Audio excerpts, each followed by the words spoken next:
Thank you for the opportunity to share my results. Prehabilitation programs aim to prepare patients for surgery using multimodal strategies, including nutrition, exercise, and psychology, so that patients can better withstand physiological stress and recover well. While numerous trials support improved outcomes with prehabilitation, the extent to which these findings generated under structured and supervised conditions reflect real-world effectiveness is unknown. We aim to determine the extent to which a pragmatic multimodal prehabilitation program influenced both intermediate and late recovery after colorectal surgery. We used a type 1 hybrid design, and this aims to determine the effectiveness of the intervention and simultaneously collect data to better understand its implementation. Our trial was mostly pragmatic, meaning we designed it to reflect real-world implementation. As an example, we didn't hire a dietitian. The inpatient dietitian just shifted her hours to cover the outpatient prehabilitation program.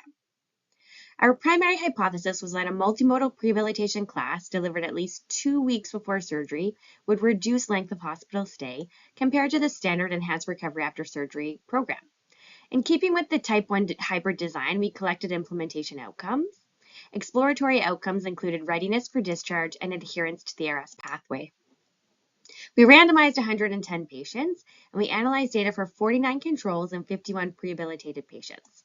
The trial stopped early due to the COVID-19 pandemic, so unfortunately we were not powered for our primary outcome. We did not observe a decrease in length of stay, but we were not powered for this. And interestingly, in our exploratory analysis for readiness for discharge, we identified a positive effect of the prehabilitation class. And this was partly explained by a greater excellent adherence to the ARS elements, including mobilization and dietary intake in hospital. And this enabled the patient to be ready for discharge earlier. This was identified in our adjusted analysis where we controlled for age, sex, COVID, and type of surgery.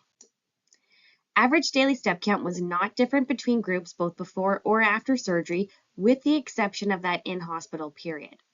Adherence to the exercise prescription was around 75%, and more patients in the prehab group achieved 150 minutes of exercise per week.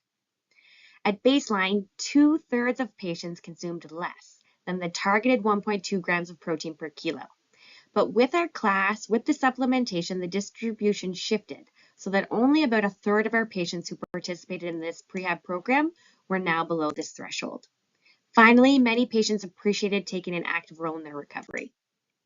Our pragmatic approach mostly aligns with the universal level of prehabilitation care, suggesting that a preoperative group class was useful to prepare patients for surgery in terms of good adherence and some exploratory findings that should be investigated further, suggesting the program improved readiness for discharge. Thank you for your attention.